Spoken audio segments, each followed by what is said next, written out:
आचार्य भगवान ने इसलिए हमें ये बता दिया कि हम अंतरंग परिग्रह के त्यागी बनकर के, जब अंतरंग का परिग्रह छूट जाएगा तो आपके अनशन, व्रत, उपवास, नीरस, अध्ययन, अध्यापन, कठोर तपश्चर्या, सारा कुछ उत्तम निर्जरा का कारण बन जाएगा।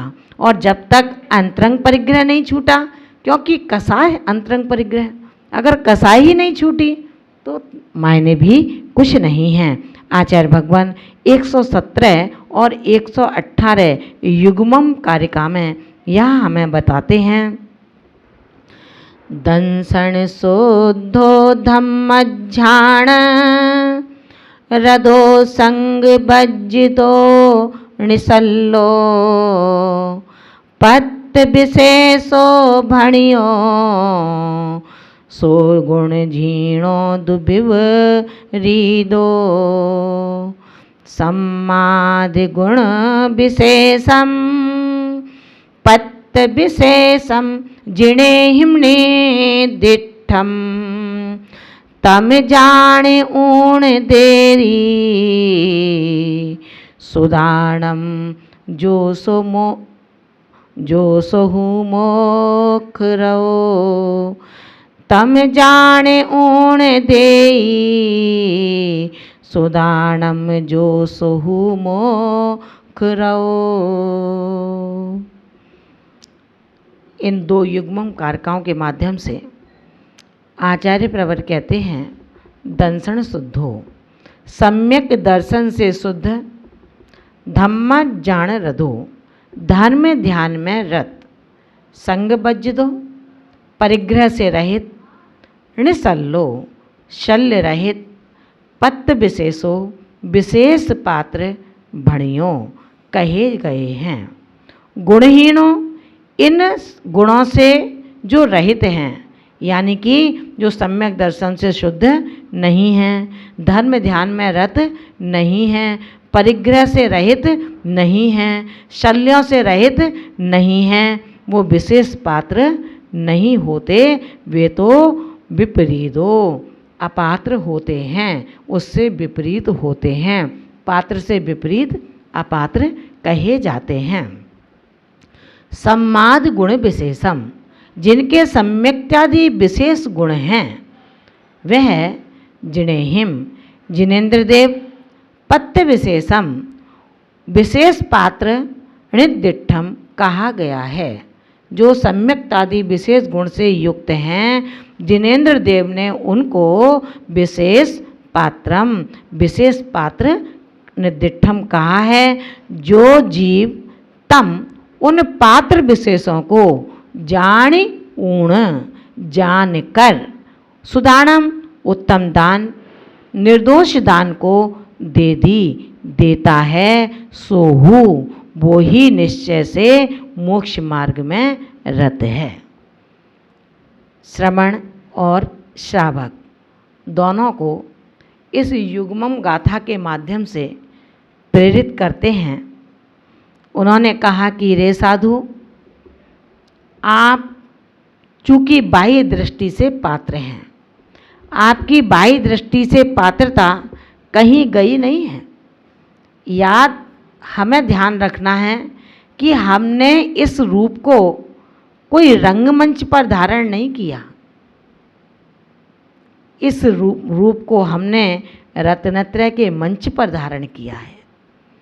रंगमंच पर धारण किया गया रूप भी शाश्वत रूप बन गया था, और जिसने रत्नत्रय के मंच पर धारण किया हो उसका ये रूप कैसे नाटकीय बन सकता है।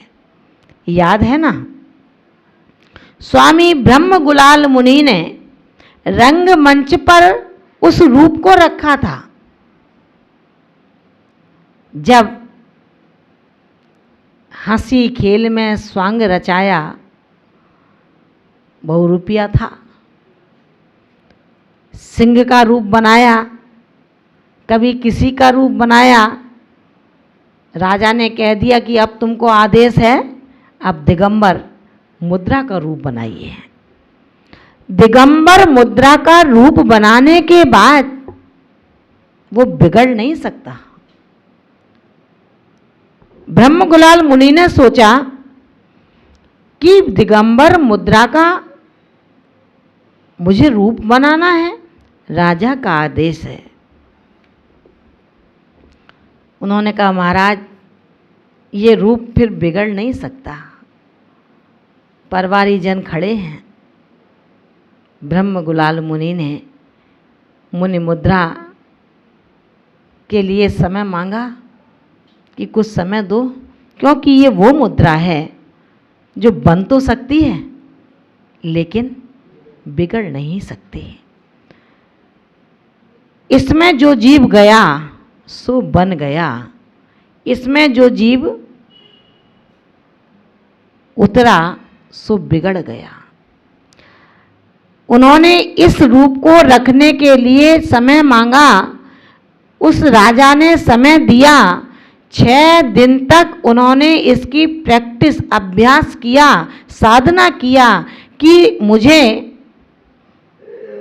कैसे ईर्ष्यापद से चलना होगा, कैसे अपनी आत्मा को संभालना होगा, कैसे मैं अपने कृतकर्मों को करूँगा, महाव्रतों को धारण कैसे करूँगा, उस मुनि मुद्रा का पालन कैसे होगा। 7वें दिन ईर्ष्यापद का शोधन करके दिगंबरी बीतराग संत का रूप रखकर ब्रह्मगुलाल मुनि खड़े हो जाते हैं। समाज सभा गदगद हो जाती है, जय जयकार करने लगते हैं। हे धरती के देवता, आपको नमस्कार है, नमस्कार है भगवान, आपको नमस्कार है। वो तो समझ रहे थे कि ये नकली है, लेकिन हे ब्रह्मगुलाल मुनिराज, जितने आप बाहर से निर्मल हैं उतने ही आप अंदर में भी निर्मल हैं। जितने आप बाहर से समदर्शी हैं उतने ही आप अंदर भी आत्मदर्शी हैं। आपने अपने सम्यक दर्शन के माध्यम से आत्मचक्षुओं को उद्घाटित कर लिया। आप धरती के देवता हैं। आपके पुरुषार्थ को मैं नमन करता हूँ। परवारी जन खड़े हैं, कह रहे हैं चलो हो गया नाटक, अब घर चलो। चले गए थे क्या? ब्रह्मगुलाल मुनिराज रूप तो रखते थे। उन्होंने कहा कि राजन, अब ये रूप बिगड़ नहीं सकता। ये नाटक और बच्चों का खेल नहीं है। एक बच्चे ने गुड्डा गुड़िया का खेल खेला, 1 मिनट में बच्चे रोने लगे। ये बच्चों का खेल नहीं है आर्यका और मुनियों के व्रतों को ग्रहण करना। क्योंकि जिस रूप में आप मुझे देख रहे हैं ये तो जिनेंद्र देव का रूप है। इस रूप को अब बिगाड़ा नहीं जा सकता। इससे बड़ा असली रूप अब कौन सा होगा? पत्नी बैठी है, बच्चे बैठे हैं, राजा बैठे हैं। उन्होंने कहा छोड़ो रूप को और अपनी भेंट स्वीकार करो। पत्नी कहती है चलो स्वामी, अब घर की ओर चलो। कौन स्वामी? किसका स्वामी? किसका पति? किसका पिता? किसका भृत्य? कौन है? हे ब्रह्मगुलाल, अब तू अपने ब्रह्म यानी आत्मा के गुलाल यानी रत्नत्रय के रंग में तू रंग जा। अब कोई नहीं है, बस समता की माँ तेरी माँ है और 10 धर्म तेरे सहोदर हैं। वो 10 धर्म सहोदर एक दिन तुझे ऐसे रिश्ते से जोड़ेंगे, ऐसी अमिट जीवन संगनी प्रदान करेंगे। तेरी पत्नी तो तेरा यहाँ तक साथ निभाएगी और बहुत अधिक घर की देरी तक साथ निभाएगी। तेरा भाई, तेरा पिता शमशान तक साथ निभाएंगे। लेकिन ये समता की माँ अपने 10 सहोदरों के साथ में तुझे ऐसी अंगना प्रदान कराएंगे जो तेरा चिर पर्यंत साथ निभाएंगे। काले कल्प सते पिचा गते शिवानम न विक्रिया लक्षा। सैकड़ों कल्प काल गुजर जाएंगे, लेकिन तेरे जीवन संगनी में, तेरे मुक्ति संगनी में कभी कोई विकार पैदा नहीं होगा, झंझावात पैदा नहीं होगा, कोई भी उल्का पात उस संबंध को तोड़ मरोड़ नहीं सकता है। हे राजन, आप परम उपकारी हैं। आपने परम उपकार किया है कि मुझे इस रूप में लाने का आदेश दिया। यदि आप ही आदेश ना देते तो पता नहीं मैं कब अपने आप में सुदृढ़ हो पाता। हम सुदृढ़ हो गए, फिर भी अपनी सुदृढ़ता को शिथिलता में परिवर्तित करते हैं। किसके लिए करते हैं? कौन है तुम्हारा? सुबह से लेकर शाम तक अगर आप अपने में दत्तचित्त रहेंगे तो आपको होश नहीं है मैं कहाँ पर हूँ। आचार्य भगवंत कहते हैं, निर्दोष सम्यक दर्शन 25 मल दोषों से रहित, निर्मल सम्यक धर्म ध्यान में रत, निष्परिग्रही बाह्य अभ्यंतर परिग्रह से रहित, माया मिथ्या निदान 3 शल्यों से रहित, वे विशेष पात्र कहे गए हैं जो इन गुणों से रहित है। वो रीते का रीता है, वो खाली का खाली है। जिसने तपस्या भी कर ली, समाज के बीच में दीक्षा भी ले ली, मुंडन भी कर लिया, केस लोच नहीं कहा जाएगा उसका तो मुंडन ही कहा जाएगा।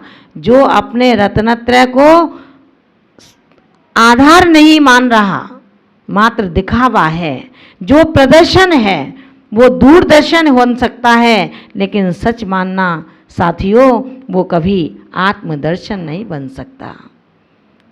हम प्रदर्शन से जुड़ेंगे तो दूरदर्शन से जुड़ जाएंगे, और यदि हम प्रदर्शन से दूर होंगे तो आत्मदर्शन से अपने आप जुड़ जाएंगे। हमें मनोरंजन नहीं करना, हमें आत्मरंजन करना है।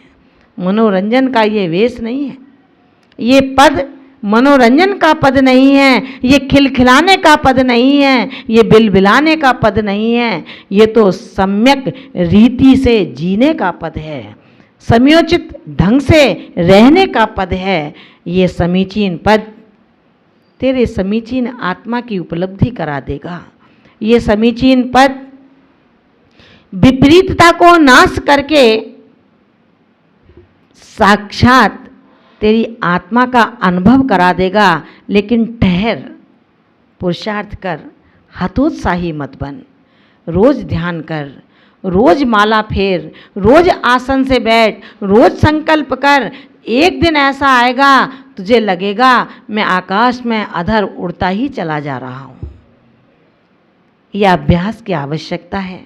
जब तक हम अभ्यास नहीं करेंगे तब तक हम अपने लक्ष्य को, अपनी आत्मा की दृश्य को दृश्यमान करने के लिए ज्ञान चक्षुओं को उघेड़े बिना उसका अनुभव नहीं कर सकते हैं। जिनमें सम्यक्त्वादि विशेष गुण हैं वे जिनेंद्र देव के द्वारा क्या कहे गए हैं? विशेष पात्र कहे गए हैं।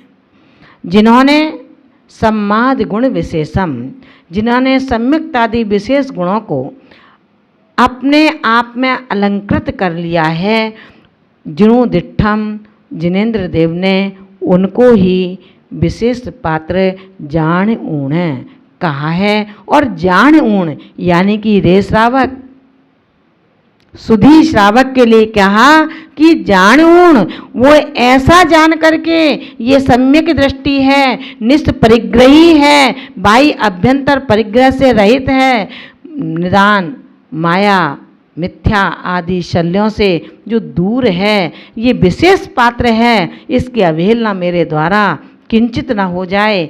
ये कौन? सुधी श्रावक। सुधी श्रावक जान करके उनको विशेष पात्र जाने और अपने द्रव्य का दान करे। सुधी श्रावक का कर्तव्य उन पात्रों को दान देना होता है। और दान देना का मतलब अंजलि में उनके रुपए रख देंगे क्या? हैं? सोना चांदी रख देंगे क्या? नहीं रखेंगे। उनके इस साधना के लिए हित मित पेय आदि भोजन का हम दान करते हैं। शोधन करके बाजार से लाए, आंखों को बंद किया और पका लिया, फिर थाली में लग कर के आया, फिर आंखों को बंद किया और हाथों में दे दिया। ऐसा नहीं, विवेक रखो, उसका शोधन करो। जो श्रमणी आपके गेह में आई हैं, इनका अगर आहार शोधन करके नहीं कराओगे तो, और आपके इस लापरवाही से, आपके इस प्रमाद से यदि बाल आ गया 1 मीटर का, अरे दिखाई नहीं था, बिल्कुल बहुत सोधा था, मुझे दिखाई नहीं था। माताजी आपका, महाराज आपका दानांतराय कर्म का, आज लाभांतराय कर्म का उदय था, इसलिए हो गया। अपन तो क्या कर सकते थे। एक श्रावक का सोच, दूसरा श्रावक, हे भगवान अंतराय हो गया, बहुत बुरा हुआ। आँखों से पश्चाताप के अश्रु गिरते हैं। अंतराय जिसका हुआ वो साधु संबोधन देता है, भैया क्यों रोते हो, मेरे ही तो लाभांतराय कर्म का उदय था, आपकी गलती नहीं है। श्रमण और श्रावक दोनों को इतना समिति का पालन करना होगा। धैर्य श्रावक भी ना तोड़े कि साधु पर लाद दे, और धैर्य साधु भी ना तोड़े कि श्रावक को दोषी बना दे। दोनों की आवश्यकता है, दोनों को धैर्य रखना होगा। ना साधु वहाँ पर आकर के हूँ करके डराए, और ना श्रावक अपने क्रिया में किसी प्रकार का प्रमाद बरते। उसका शोधन करे, 1 चम्मच दूसरे में ना लगाए, एक दाल में 2 दालें ना हों, क्योंकि हर श्रावक, हर साधक, हर साधिका अपने अपने नियमों में होते हैं। उन नियमों का उल्लंघन भी अपने को नहीं करना है।